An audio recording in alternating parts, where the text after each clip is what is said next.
Halo cuy, kembali lagi di channel Purple Team ID bareng gua, Danang. Masih membahas seputar security tentunya. Kali ini gua akan membahas materi tentang Mobile Application Security Verification Standard dan Mobile Security Testing Guide. Nah, di segmen Application Security ini tentunya akan membahas secara singkat, padat, dan jelas tentang security framework tersebut. Pemahaman fundamental ini tentu akan penting karena jadi landasan teman-teman untuk implementasi keamanan aplikasi mobile baik secara tradisional ataupun melalui pendekatan DevSecOps. Jadi mau kalian berprofesi sebagai software engineer, QA, DevOps, atau DevSecOps engineer, pentester, bahkan bug bounty hunter, wajib nih nonton sampai selesai. Oh ya, sebelum masuk ke materi, jangan lupa untuk subscribe channel ini dan bunyikan loncengnya biar kalian nggak ketinggalan nih materi-materi yang akan gue bahas selanjutnya. Materi yang akan gue bahas ditujukan untuk edukasi dan sangat berguna untuk kalian yang tertarik bekerja sebagai cybersecurity profesional atau ethical hacker. Melakukan hacking tanpa izin adalah ilegal, jadi jangan gunakan ilmu ini untuk tindakan kejahatan. Belajarlah beretika dari sekarang. Nah, seperti yang kita tahu, teknologi ternyata berkembang cepat banget. Bicara tentang smartphone, gue masih inget nih era tahun 2012, di mana smartphone Android masih tergolong baru banget. Nah, sekarang banyak nih aplikasi Android yang membantu keseharian kita. Mulai dari nonton film, streaming, hingga pesen makan aja bisa lewat smartphone. Tentunya pergeseran tren ini juga memunculkan resiko baru tentang keamanan di smartphone, baik dari operating sistemnya itu sendiri dan bahkan aplikasi di dalamnya. Maka dari itu, standar keamanan aplikasi harus ada agar bisa jelas acuan dan implementasinya. Nah, disinilah security standard dan security framework sangat penting untuk dijadikan acuan. Meski nggak jamin 100% aman, setidaknya bisa dijadikan syarat keamanan minimal yang wajib diimplementasikan. Framework yang gue bicarain kali ini adalah Mobile Security Verification Standard, yang nanti akan gue sebut dengan MASVS, dan Mobile Security Testing Guide atau MSTG, biar gue nggak kepanjangan nih ngomongnya. Keduanya serupa tapi tak sama. Kalau kita bicara MASVS, itu biasanya dipakai untuk membangun tingkat kepercayaan dalam keamanan aplikasi mobile. Contohnya bisa dipakai sebagai metrik standar yang bisa diukur. Jadi bisa keluar tuh skor keamanan menurut framework tersebut. Nah, yang kedua, sebagai guidance di fase product requirement, product design, development, hingga fase testing di SDLC. Bisa juga dipakai untuk verifikasi keamanan aplikasi mobile. MASVS cocok dipakai oleh software arsitek, software engineer, QA, dan security profesional lainnya untuk mendefinisikan dan memahami kualitas keamanan aplikasi mobile. Sedangkan MSTG merupakan breakdown detail bagaimana cara tes keamanan yang dijadikan poin di MASVS. Sehingga MSTG paling cocok untuk pedoman melakukan pentest mobile app yang baik dan benar. Nah, agar kalian lebih mudah menggambarkan kedua framework ini, sekarang gue akan contohin nih cara pakai kedua framework tersebut. Di kitab MASVS versi 1.3 di MSTG Storage ketiga, dikatakan bahwa tidak boleh ada data sensitif tertulis di log aplikasi, baik di level 1 atau level 2. Nah, bicara data sensitif, ketika kalian bekerja di perusahaan startup baru, biasanya belum ada definisi jelas data apa yang dikategorikan sensitif dan kriterianya apa aja. Untungnya MSTG versi 1.2 halaman 23 dan 24 memberikan pedoman mengenai klasifikasi dasar yang masuk data sensitif. Nah, kriteria data sensitif menurut MSTG, yang pertama, informasi yang digunakan untuk autentikasi user. Contohnya bisa email, nomor HP, username, password, bahkan token hasil proses autentikasi pun bisa masuk. Yang kedua, personal identifiable information atau PII, seperti nomor KTP, nomor kartu kredit, nomor rekening, atau informasi rekam medis. Nah, yang ketiga, data yang bisa mengidentifikasi seseorang. Contohnya seperti email dan lain sebagainya. Nah, yang keempat, data yang apabila dicuri dan disalahgunakan bisa menyebabkan rusaknya reputasi dan kerugian finansial. Nah, yang kelima, data yang diharuskan dilindungi menurut hukum yang berlaku. Nah, atau yang keenam nih, data teknis yang dibangkitkan oleh aplikasi atau sistem dan dipergunakan untuk melindungi data lain atau sistem itu sendiri. Contohnya apa? Yaitu kunci enkripsi. Perlu teman-teman ketahui, kebijakan klasifikasi data sensitif penting untuk dibuat dari awal. Kalian bisa mengadopsi kriteria tadi. Jadi jika memang ada celah keamanan yang menyebabkan data bocor dan masuk kategori klasifikasi data sensitif, maka kita bisa menilai tingkat severity secara objektif. Selanjutnya, gue akan kasih contoh nih identifikasi celah di aplikasi Android yang masuk di poin MSTG storage yang ketiga dengan metode static dan dynamic analysis. Detail deskripsi poin tersebut ada di kitab MSTG versi 1.2 halaman 252. Di bagian overview di situ tertulis jelas tes yang akan dilakukan adalah fokus pada mengidentifikasi data sensitif yang tertulis di log aplikasi. Caranya bisa dengan static analysis jika kalian familiar dengan mobile app programming. Atau kalau kalian nggak familiar, masih bisa nih perform dengan dynamic analysis.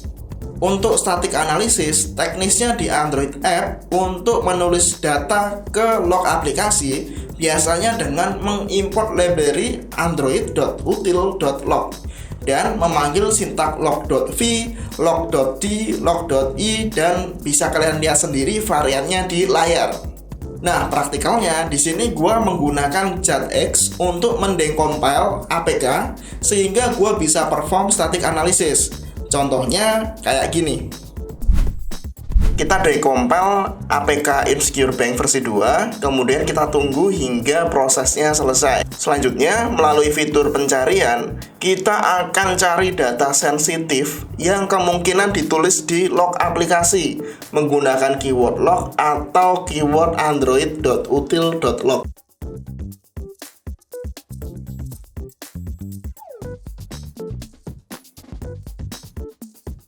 Nah, di sini ketemu ternyata ada kelas dari aplikasi Insecure Bank yang menggunakan library android.util.log. Nah, bener kan? Ada sintak dari aplikasi Insecure Bank yang menuliskan username dan password ke log aplikasi. Dari sini kita belajar hal baru nih, cara menemukan celah keamanan melalui proses static analysis. Nah, tinggal kita pastiin aja sih ada data sensitif apa enggak yang tertulis di log. Cara yang kedua, untuk kalian yang belum familiar dengan Android programming, bisa perform dengan dynamic analysis. Kalau cara yang paling mudah yang sering gue lakuin adalah dengan menjalankan aplikasi. Secara paralel, gue akan menjalankan perintah adb spasi locate untuk melihat apakah ada data sensitif yang muncul. Untuk demonstrasi di sini, gua menggunakan aplikasi Insecure Bank versi 2, kemudian gua masukin username dan password. Dan di terminal, gua jalanin perintah adb spasi locate agar bisa menangkap secara real time log aplikasi pada device.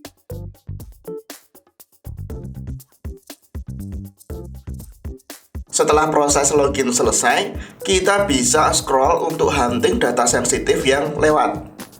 Karena tadi kita tidak pakai filter, jadi mungkin banyak data yang muncul hingga bikin kesulitan untuk identifikasi.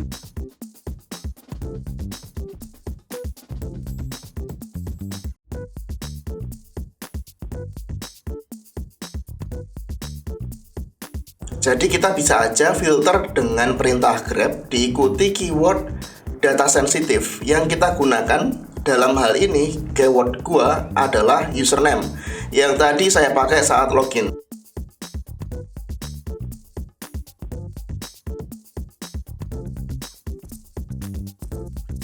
Langkah terakhir, kita tambahkan perintah cut agar menghilangkan data yang tidak kita inginkan.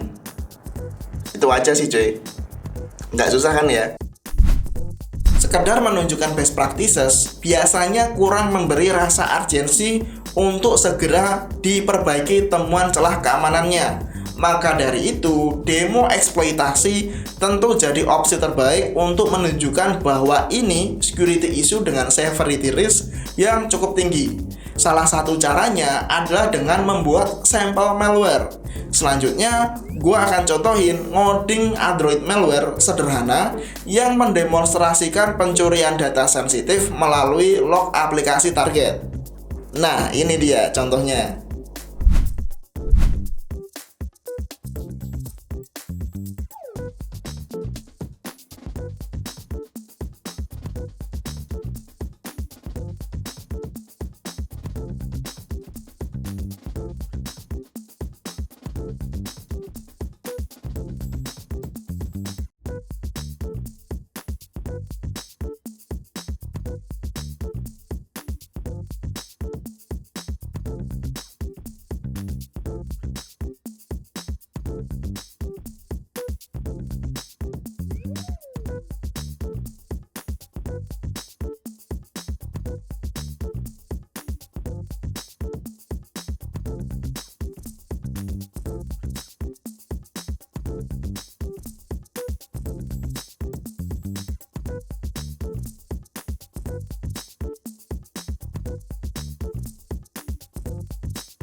Setelah proses ngoding malware tadi selesai dan udah diinstal ke device, kita bisa kembali ke Android device yang tadi masih menjalankan aplikasi Insecure Bank versi 2. Kemudian kita keluar dari aplikasi tersebut dan buka aplikasi malware yang kita buat.